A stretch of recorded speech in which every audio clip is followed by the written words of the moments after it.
students, so in this video we'll discuss chapter number 4, the first cities of Indian subcontinent. Indian subcontinent की first cities को इस video में हम लोग discuss करेंगे. सो स्टूडेंट, हमारी लाइफ में बहुत सारे चेंजेस आए, मतलब जो अर्ली मैन था उसकी लाइफ में बहुत सारे चेंजेस आए. कब? जब उसने मेटल को यूज़ करना सीख लिया. Men's lifestyle changed significantly after he learned to use metal. जैसे उसने मेटल को यूज़ करना शुरू किया उसके लाइफ में बहुत इंपॉर्टेंट चेंजेस आए. जब वो अपने क्ले पॉट्स को बड़े बड़े फर्नांसेस में जब वो अपने क्ले पॉट्स को पका रहा था तो उसने देखा वो सॉइल जिसके अंदर और था, है ना, वो मेल्ट हो गया. ठीक है, क्ले के अंदर जो और प्रेजेंट था वो मेल्ट हो गया, जिससे हमने मेटल बनाना सीख लिया. Copper was the first metal to be use by man. और पहला मेटल हमने जिसका यूज़ करना सीखा वो कौन सा था? कॉपर. स्टूडेंट फिर से समझो, ये मिट्टी जैसा होता है और जब आप इसको गर्म करेंगे तो इसमें अगर ये आयरन का और है तो आयरन मेल्ट होकर अलग हो जाएगी और मिट्टी अलग हो जाएगी. आई बात समझ में? तो पहला वो कौन सा मेटल था स्टूडेंट जिसका यूज़ हमने किया? वो था कॉपर. क्या था बच्चा? कॉपर था. ठीक हुई बात. चलें आगे. सो स्टूडेंट, वो पीरियड जब हमने कॉपर और स्टोन टूल्स दोनों का यूज़ किया उस एज को बोला चालकोलिथिक एज. क्या बात समझ में आ रही है? जब हमने कॉपर स्टोन टूल्स को साथ में यूज़ करना चालू किया, साथ में यूज़ किया, उस एज को हम बोलते हैं चालकोलिथिक एज. और कॉपर स्टोन एज क्या बोलते हैं? Copper stone age. चालको का मतलब होता है कॉपर. 1 मार्क में पूछ सकती है ma'am what is the meaning of chalco. तो what will you say? Copper. What will you write? Copper. ये जो पीरियड था चालकोलिथिक एज, इसको हम मार्क करते हैं the transition from stone age. जब हम स्टोन एज से किसकी तरफ जा रहे थे? मेटल एज की तरफ जा रहे थे.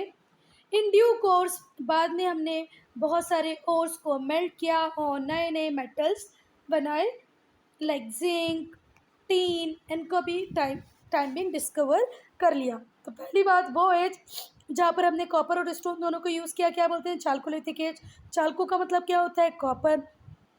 और यही वो टाइम था जब हमने स्टोन एज से ट्रांजिशन किया या चेंज हुई किस पे? मेटल एज पे. धीरे धीरे with due course of time, with passage of time, we have started melted new metals like zinc, tin, इनका भी डिस्कवरी हो गई. स्टूडेंट फिर स्टार्ट होती है ब्रोंज एज. ब्रोंज एज कब स्टार्ट होती है बच्चा? जब मैंने क्या सीख लिया? टिन और कॉपर को मिक्स करके किसको बनाना बच्चा? ब्रोंज को बनाना. ब्रोंज कैसे बनता है? जब आप टिन में क्या मिक्स कर देंगे? कॉपर, तो क्या बन जाएगा?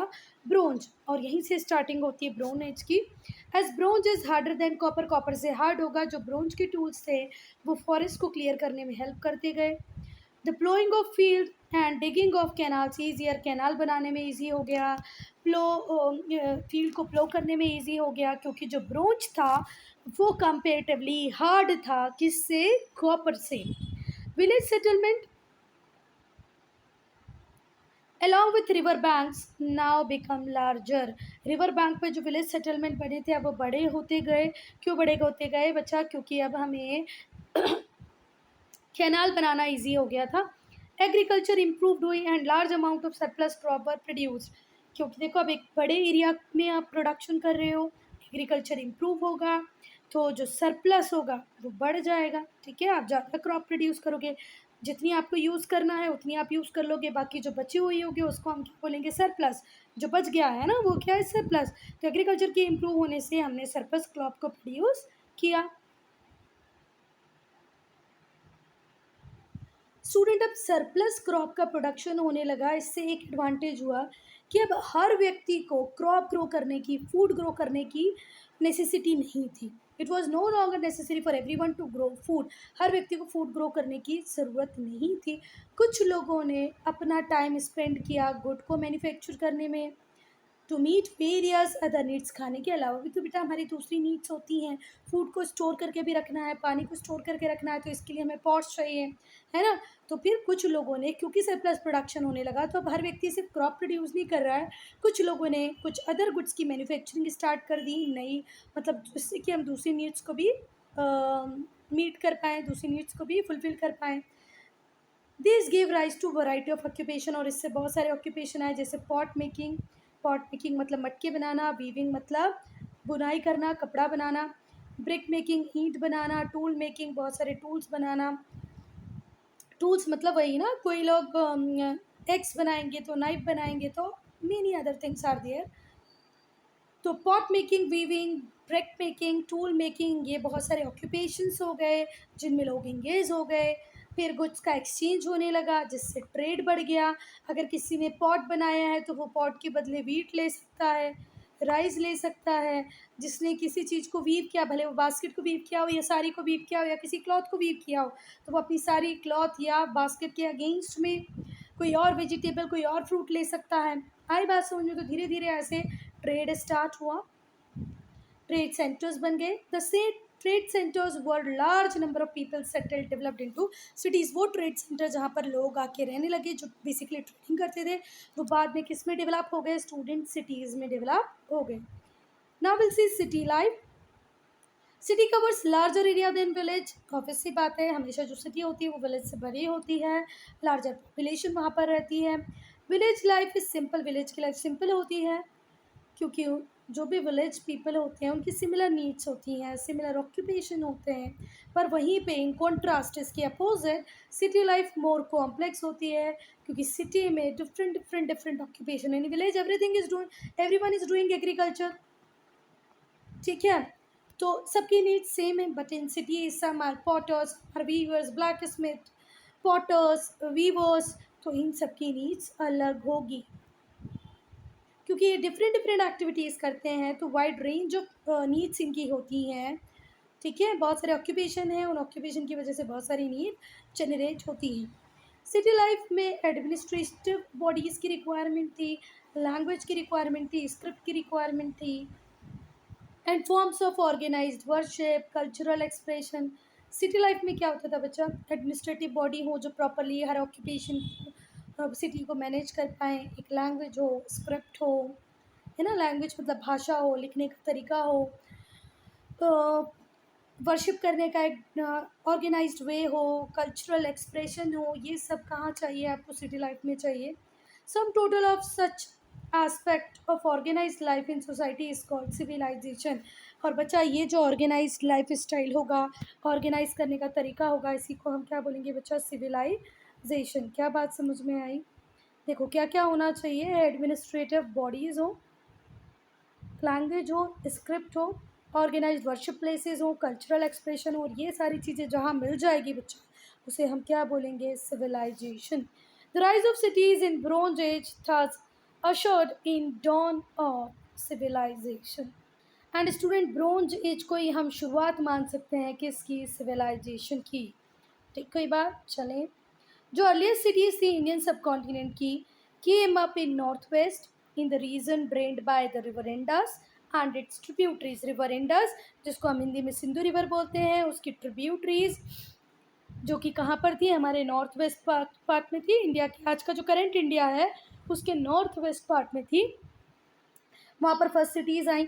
और बच्चा बार बार ये जो हम सब कॉन्टिनेंट बोल रहे हैं, सब कॉन्टिनेंट में इंडिया तो है ही, पर आज का जो प्रेजेंट डे का पाकिस्तान है वो भी है, प्रेजेंट डे का जो अफ़गानिस्तान है वो भी है। आई बात समझ में? तभी हम इसको क्या बोल रहे हैं?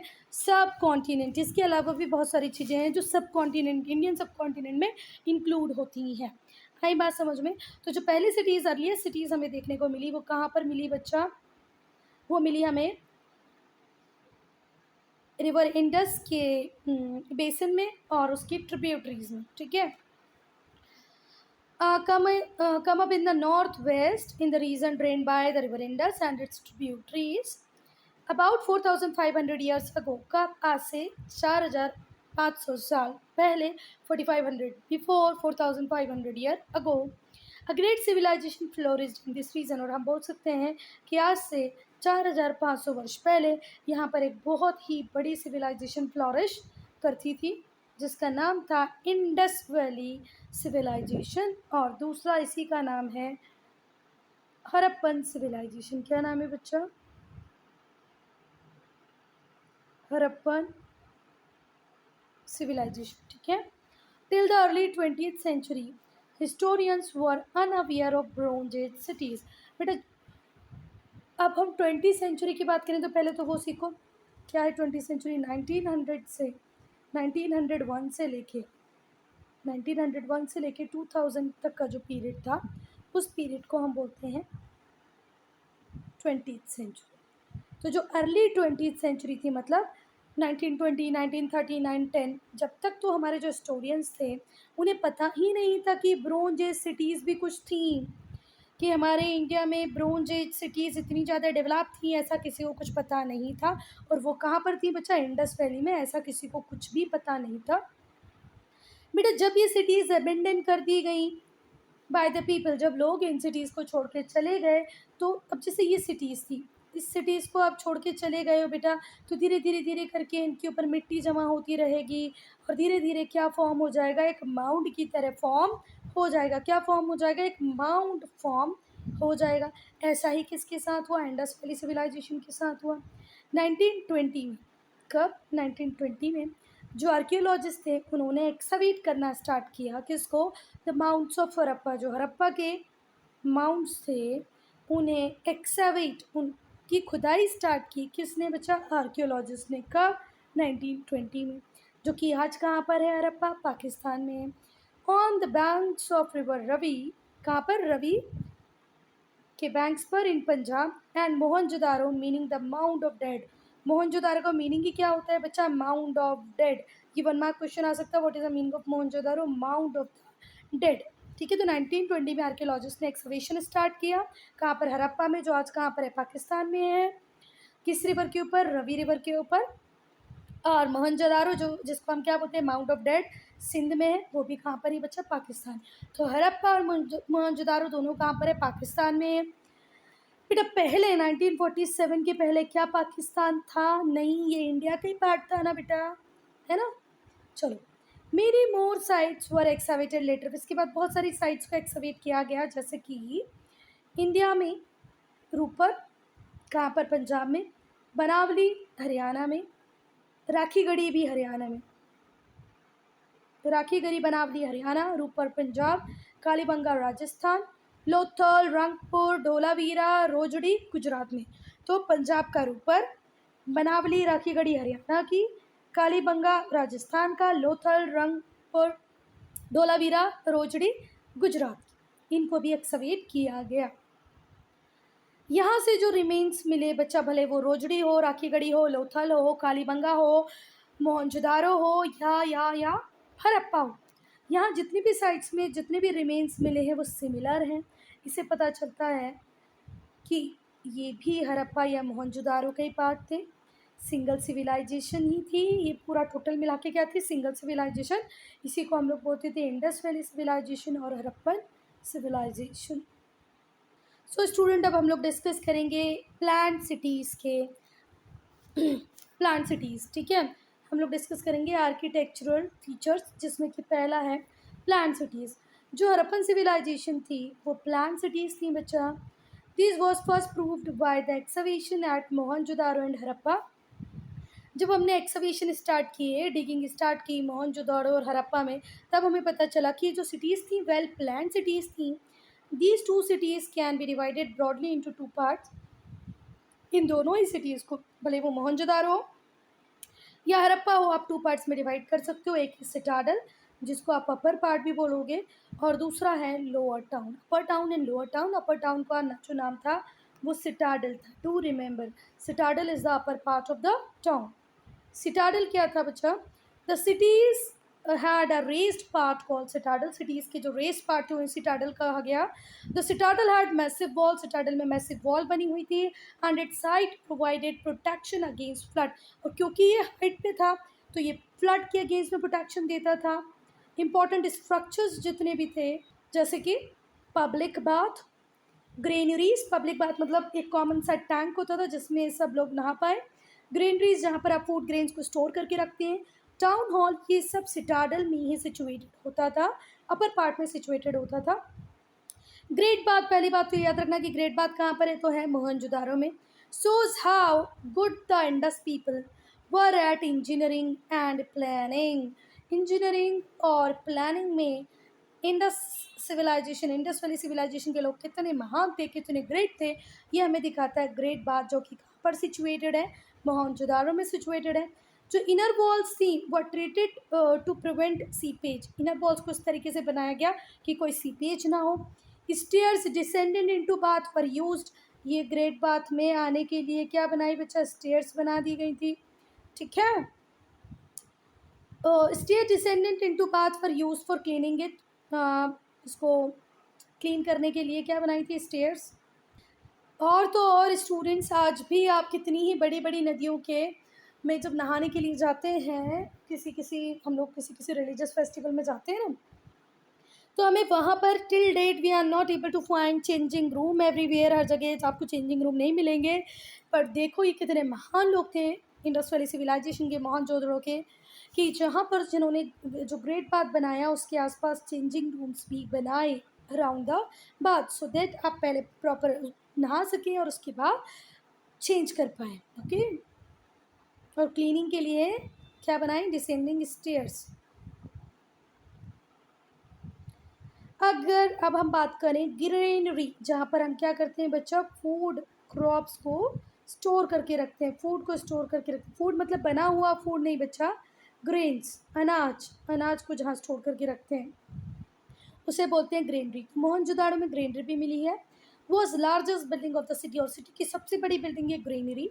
इन Harappa there was as many as 6 granaries, तो सबसे बड़ी जो बिल्डिंग थी मोहनजोदाड़ो की वो क्या थी, ग्रेनरी। हड़प्पा में भी हमें 6 ग्रेनरीज मिली हैं। Near these granaries there were circular brick platforms mean for threshing grains. अच्छा हाँ बेटा, आप लोगों ने देखा ही होगा, जो भी लोग विलेज से बिलोंग करते हैं, इस तरीके का एक स्ट्रक्चर गांव में होता है, विलेजेस में होता है, इसमें यहाँ हैंडल लगा होता है और यहाँ पर एक होल होता है जिससे आप अनाज अंदर डालते जाते हैं और इसको जैसे जैसे घुमाएंगे तो आपका जो ग्रेन है वो ग्राइंड हो जाएगी, पिस जाएगी। देखा है कि किसी ने देखा होगा तो बहुत अच्छी बात है, नहीं देखा तो कोई प्रॉब्लम नहीं। तो ऐसे ही सर्कुलर ब्रिक प्लेटफॉर्म्स मिले हैं, क्या मिले हैं, सर्कुलर ब्रिक प्लेटफॉर्म्स, जिनमें क्या होते थे, ग्रेन्स को ग्रेन की थ्रेशिंग की जाती थी। Grains found in cracks on the threshing floor, और थ्रेशिंग फ्लोर में जो क्रैक्स थे उनमें ग्रेन्स मिली भी हैं। इसका मतलब है हमें ये पता चलता है कि जो हड़प्पन्स थे वो वीट और बार्ले को ग्रो करते थे। वीट होता है गेहूँ और बार्ले होता है जौ, ठीक कोई बात। ऐसे ही स्टूडेंट्स, मोहनजोदड़ो में एक बड़ा सा हॉल भी मिला है जिसका यूज़ हो सकता है ये असेंबली हॉल के लिए करते हों या प्रेयर हॉल के लिए करती हूँ या वहाँ पर कल्चरल शोज़ दिखाए जाते होंगे। तो Mohenjodaro had a very large hall which may be use, हमें पता नहीं है, शायद बोल सकते हैं, शायद वहाँ पर असेंबली हॉल हो, शायद प्रेयर हॉल हो या कल्चरल शोज़ होते हैं।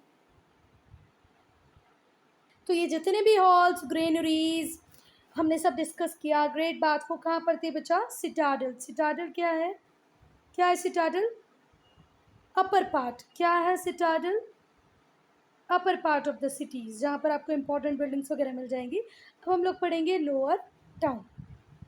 सिटाडल के बाहर लोअर टाउन था, inhabited by merchants, craftsmen, laborers, and who is living there in Citadel?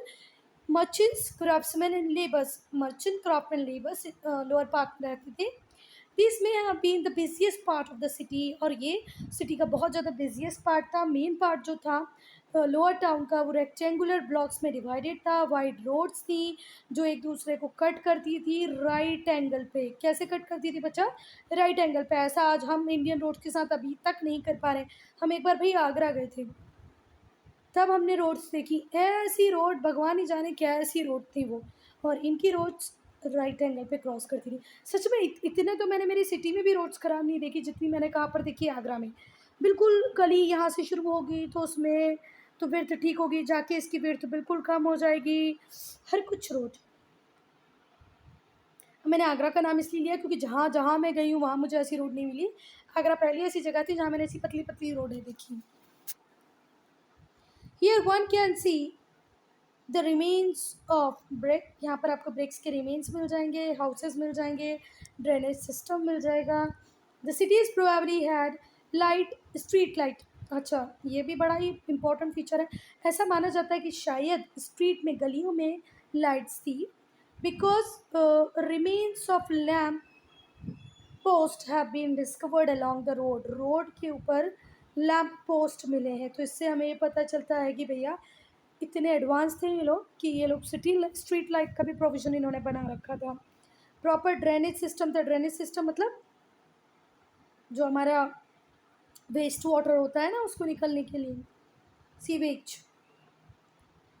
Houses की अगर हम बात करें, द लोअर टाउन हाउसेज वर 1 और 2 स्टोरीज हाई। एक स्टोरी या 2 स्टोरी होते थे, ठीक है। They were made of baked bricks. और किससे बने होते थे बच्चा? Baked brick. बेक्ड ब्रिक मतलब क्या होता है? बेक का मतलब क्या होता है? हाँ, आग में भून लेना है ना, कर लेना, पका लेना। जो घर थे वो बेक्ड ब्रिक से बनाए गए, मतलब पहले ही ईंटों को पकाया गया बड़े बड़े फर्नांसेस में, और पकाने के बाद वो और ज़्यादा उनकी स्ट्रेंथ बढ़ गई, स्ट्रांग हो गई, फिर उससे घर बने हुए थे। सारे जो घर थे वो बिल्कुल प्रॉपर प्लानिंग के साथ बनाए गए थे। And were built along narrow और straight land. Every house has 2 और मोर रूम्स। हर घर में 2 से ज़्यादा रूम थे, एक स्मॉल विंडो भी थी। स्टूडेंट, ये लोथल गुजरात में, लोथल आज के प्रेजेंट डे के गुजरात में है। ये देखो, ये बिल्कुल प्रॉपर एक वेल मिला है, ये ड्रेनेज सिस्टम मिला है। ये देखो, ये ड्रेनेज सिस्टम है, ये वेल है जो उसी टाइम का है, आज से 4500 ईयर अगो का ही है, ठीक है। और ये है हमारा ग्रेट बाथ। कहाँ पर है ये? मोहनजोदारो में। 2 से ज़्यादा रूम होते थे, विंडोज़ होती थी, बाथरूम था, किचन था और एक कोर्टयार्ड था। Almost every house had a well. और हर घर का अपना कुआं था, ठीक है। ड्रेनेज सिस्टम की अगर हम बात करें तो the houses had very good drainage system. हर घर का बहुत ही बढ़िया ड्रेनेज सिस्टम था। The kitchen and the bathroom had drains connected to be covered. Kitchen और बाथरूम से जो निकलने वाला ड्रेनेज था वो कनेक्टेड था और कवर्ड भी था। जैसे ये किचन से निकला, ये बाथरूम से निकला, और ये आगे जाके फिर किसी एक बड़े में मर्ज हो जाएगा, पर ये जो पूरा सिस्टम था ये कैसा था? कवर्ड था। टू अलाउ पेरियोडिक क्लीनिंग के लिए जो कवर्ड ड्रेन्स थे, एंड स्टूडेंट पीरियोडिक क्लीनिंग हो जाए, क्योंकि हम लोग देखते हैं कई बार हमारा जो ड्रेनेज सिस्टम होता है वो चौक हो जाता है ना, तो पीरियोडिक क्लीनिंग के लिए जो कवर्ड ड्रेन्स होते हैं उनमें, क्योंकि कवर्ड ड्रेन्स है, देखो खाली ड्रेन होगा और ऐसे ही बह रहा होगा तो आपको पता चल जाएगा यहाँ पर चौकिंग है, यहाँ पर चौकिंग है। पर क्योंकि ये कवर्ड ड्रेन्स थे तो इनमें मेन होल हुआ करता था, जिसको ये लोग बोलते थे इंस्पेक्शन होल, ठीक है, inspection hole, from which steps led down to bottom. और उस इंस्पेक्शन और जो मेन होल होता था उसमें सीढ़ियाँ होती थी जिससे आप नीचे जाएं, पूरे को जो भी चॉकिंग है उसको क्लीन करें और वापस से ऊपर आ जाएं। एंड स्टूडेंट, ये देखें कि इस टाइप के टॉयज़ वहाँ पर थे। ये तो एक मिनिएचर स्टैच्यू है ना, ये टर्टल, और ये बहुत सारे क्या है, ये क्या है बच्चा? इसको हम बोल सकते हैं क्या है ये? देखें, टॉय टर्टल है, मिनिएचर कार्ट है, हाँ कार्ट है। इस टाइप के टॉयज़ हुआ करते थे। स्टूडेंट, ये इंडस की पॉटरी है, देखो कितनी सुंदर एग्जीक्यूट पॉटरी है ना। चलो, अब हम डिस्कस करेंगे ऑक्यूपेशन ऑफ द पीपल। जो इंडस पीपल थे उनके बहुत डिफरेंट डिफरेंट ऑक्यूपेशन थे। कुछ फार्मर्स थे, कुछ वीवर्स थे, कुछ पॉटर्स थे, पॉटर मटके बनाने वाला, फार्मर एग्रीकल्चर करने वाला, वीवर बुनाई करने वाला, metal workers, toy makers, jewellers, stone cutters, trader, इतने सारे ऑक्यूपेशंस थे। पहले हम लोग डिस्कस करेंगे फार्मिंग को। हम लोगों ने देखा कि जब एक्सकवेशंस हुए तो वीट और बार्ले मिला है ना हमें, तो जो इंडस फार्मर है वो ग्रो करता था वीट, बार्ले, ग्राम, पीज, मेज, मिलेट्स, कॉटन, इतनी सारी चीज़ें इंडस वैली पीपल के लोग ग्रो करते थे। They used plows and sickle. प्लो मतलब हाँ हल्का, और प्लो मतलब ये ऐसे शेप का आप लोगों ने देखा होगा ना, कटिंग के लिए यूज़ होता है। हम तो उसको दरांतरा बोलते हैं, अब आप लोग क्या बोलते हो, ऐसा नहीं होता है। इससे कटिंग करते हैं। कुछ लेडीज जैसे सब्जी वगैरह भी काट लेती हैं, वेजिटेबल चॉपिंग के लिए यूज़ होता है विलेज में बेसिकली। ये बहुत सारे एनिमल्स को डोमेस्टिकेट करना सीख गए थे, जैसे कि oxen, buffalo, goat, sheep, pig, ass and camel. Asses and asses, pigs, sheep, goats, buffaloes, oxen, camel, इन सबको ये लोग क्या करना सीख गए थे, डोमेस्टिकेट करना सीख गए थे। डोमेस्टिकेट का मतलब होता है घर में रखना, उनको टेम करके रखना। All the most of their food come from farming, इनका मैक्सिमम फूड फार्मिंग से आता था। Indus people did not give up hunting, fishing and gathering fruits. फिर भी ये लोग हंटिंग करते थे, फिशिंग करते थे, फ्रूट्स को गैदर करते थे। उसके बाद जो सेकंड ऑक्यूपेशन था वो पॉट मेकिंग। इंडस में जो लोग रहते थे बच्चा, वो इस स्किल में मास्टर हो गए थे। किसमें? पॉट बनाने में। अभी मैंने दिखाया ना कितने सुंदर सुंदर पॉट उन्होंने बनाए। Indus people were skilled in the use of Potter wheel. उन्हें पॉटर व्हील का यूज़ करना भी आ गया था। पॉटर व्हील को वो यूज़ करते थे, पॉट्स बनाते थे फाइन क्ले से, देन ग्लेज्ड एंड डेकोरेटेड। उसके बाद उसको ग्लेज करते थे, डेकोरेट करते थे। बड़े बड़े ऑन्स मिले हैं हमें, जिसमें तो स्टूडेंट बड़े बड़े ऑन्स भी मिले हैं। The dead were sometimes buried in this urns. ठीक है, जो डेड थे वो sometimes buried in this urns. बड़े बड़े कलश मिले। कलश नहीं बोलेंगे इसको, भस्म कलश बोल दो आप। ऑन्स मतलब भस्म कलश। बड़े बड़े कंटेनर मिले हैं। कई बार डेड बॉडी को भी इनके अंदर ही क्या कर दिया जाता था, बरी कर दिया जाता था। हाँ, toy making and sculpture. Toy making की बात करें, स्कल्पचर की बात करें। Making terracotta burnt clay. Terracotta क्या है? बॉन्ड क्ले है ना। Making terracotta toys, statue, figure of animal etcetera was a major industries. बच्चों, खिलौने एक इम्पॉर्टेंट फीचर है किसका? इंडस वैली सिविलाइजेशन का। मतलब ये बच्चों की खुशी का भी ध्यान रखते थे, मतलब खुशहाल थे हमारे इंडस वैली के लोग। तो इन्होंने स्टैचू बनाए, टॉयज़ बनाए, एनिमल फिगर्स बनाए, ये एक मेजर इंडस्ट्री थी। Large number of play things like miniature cart, dice, marble, maze, squirrels and toy bullock whose head moves at pull of a string। जैसे ही हम उस स्ट्रिंग को पुल करेंगे तो उनका हेड मूव कर जाएगा। इस तरीके के खिलौने भी वो बना लेते थे, जो हमें एक्सकवेशन में, खुदाई में मिले हैं। Statue such as that the bearded shawl clad man, अभी हम लोगों ने दिखाए थे ना आपको, बियर्डेड क्लॉ क्लैड मैन जिसका वहाँ स्टेच्यू था। Carved in the stone shows the artistic skill of Indus craftsmanship. वो हमने स्टोन से कार्व किया हुआ है, इट मीन्स भैया वो मास्टर थे क्राफ्टमैनशिप में भी। इसकी बात हो रही थी, ये वाला डायग्राम की, स्टोन से बना है, स्टोन के ऊपर कार्व करके बनाया गया है। ठीक है। Spinning and weaving. Woven cloth unearth at Mohenjodaro. जो वूवन क्लॉथ थे वो अनर्थ किए गए मोहनजोदारो से। Spindles, the statue of spindles मतलब जिनमें हम रोलिंग का काम करते हैं। क्लॉथ्स भी मिले हैं जिन्हें वीव करके बनाया गया था, है ना। अनअर्थ मतलब ज़मीन के अंदर से वुवन क्लॉथ मिला है, स्पिंडल्स मिले हैं, स्टेच्यू मिले हैं, शॉल क्लैडमैन के, टेराकोटा फिगरिंग्स मिली हैं, वीमेन की जो स्कर्ट पहना हुआ है जिन्होंने। इसका मतलब है कि वो स्पिनिंग के काम में भी मास्टर थे। देखो, किसी भी चीज़ की इमेज तभी बन पाती है बच्चा तब वो रियल में एग्जिस्ट करती हो। मतलब उस टाइम में क्लॉथ रियल में एग्जिस्ट करता होगा तभी तो वो क्लैडमैन ने शॉल ओढ़ी हुई है ना। वीमेन ने स्कर्ट पहना हुआ है, मतलब वो क्लॉथ वीविंग भी जानते थे। अब हम बात करेंगे मेटल कास्टिंग की। The Indus people produce tools and weapons of copper and bronze. तो बच्चा, मेटल कास्टिंग की अगर हम बात करें तो जो इंडस वैली के जो लोग थे उन्हें कॉपर और ब्रोंज से वेपन्स, हथियार बनाना आता था। वेपन्स बोले तो हथियार। The bronze statue of dancing girl shows their mastery in art of bronze casting. एक स्टेचू अभी जो दिखा था हमें वो था डांसिंग गर्ल का। इससे पता चलता है कि ब्रोंज कास्टिंग में भी उन्हें मास्टरी हासिल थी। ब्रिक मेकिंग, ईंट बनाना। Brick making was an important craft. Brick making बहुत इंपॉर्टेंट क्राफ्ट था, ठीक है। बहुत बड़े बड़े ओवन्स मिले हैं जिनमें हम ब्रिक को बेक किया करते थे, पकाया करते थे। ब्रिक्स वर मोर और लेस ऑफ यूनिफॉर्म साइज, और ऐसा नहीं कोई ब्रिक छोटी कोई बड़ी थी, एक फिक्स स्टैंडर्ड से ब्रिक्स बनाई जाती थी, वो यूनिफॉर्म साइज़ की ही हमें मिली हैं।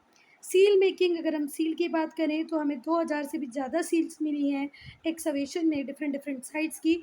ये शो करते हैं, बताते हैं कि सील मेकिंग भी एक इम्पॉर्टेंट क्राफ्ट हुआ करता था। बहुत सारी सील्स जो हैं वो स्क्वायर मिली हैं, बहुत सारी रेक्टेंगुलर मिली हैं, usually made of steatite soft soap stone. Soap stone से बनी हुई सील्स मिली हैं जिसे हम बोलते हैं स्टीटाइट, ठीक है। Most of them have short inscription, उनके ऊपर शॉर्ट में इंस्क्रिप्शन लिखा हुआ है। बुल का इम्प्रेशन है, बफेलो का इम्प्रेशन है, टाइगर, गोट। तो कौन से एनिमल के स्टूडेंट्स हमें वहाँ पर इम्प्रेशन मिले? बुल, बफेलो, टाइगर, गोट, ट्राइनासोरस और एलिफेंट। कुछ सीलों पे मेल गॉड भी बने हुए हैं। Some have hump of the back which has a hole in it. तो कुछ सील्स में बेटा जो होल मिले हैं उससे ऐसा लगता है कि वो सील्स को ऐसे लॉकेट बना के गले में लटकाने के काम में शायद आता हो वो। रिस्ट और गुड्स कंटेनर, या तो हो सकता है जो गुड से बड़ा कंटेनर जा रहा हो उसमें वो सील लटका दी जाती हो, या नेक पे पहनने के लिए या रिस्ट पे पहनने के लिए। Is the inscription just the owners name, हो सकता है वो ओनर का नेम लिखा जाता हो उसमें। We do not know as nobody has been able to decipher the Indus script. Indus valley civilisation की जो स्क्रिप्ट है बच्चा उसको हम आज तक डिकोड नहीं कर पाए हैं, पढ़ नहीं पाए हैं, इसलिए हमें पता ही नहीं है कि वो ओनर का नाम लिखा है या कुछ और लिखा है। भगवान ही जाने कैसा ये लोग लिख कर गए। अच्छा, कई बार स्टूडेंट्स जो सील्स होती थी उसको यूज़ किया जाता था स्टम्प की तरह वेट के लिए, गीली मिट्टी के ऊपर। तो जब गुड पैकेज किया जाता था तो उसके ऊपर सील लगाने के लिए आप गीली मिट्टी के ऊपर उस सील को ऐसे स्टम्प दबा देते थे। A seal impression thus produced, कोई भी जब गीली चीज़ होगी बच्चा उसके ऊपर हम ऐसे करके कोई निशान बनाएंगे तो वो निशान आपका वो जो चीज़ है वो बाहर आ जाएगी और निशान यहाँ छोड़ देगी। समझ में आ गया ना? और इसी को क्या बोला गया था? Ceiling. So student will discuss jewellery making from jewellery making in next video. Jewellery making के बाद वाला पार्ट हम ज्वेलरी मेकिंग से लेके इसके बाद हम लोग नेक्स्ट पार्ट में डिस्कस करेंगे। So I am ending this video here only. If you any doubt any problem to write in comment section.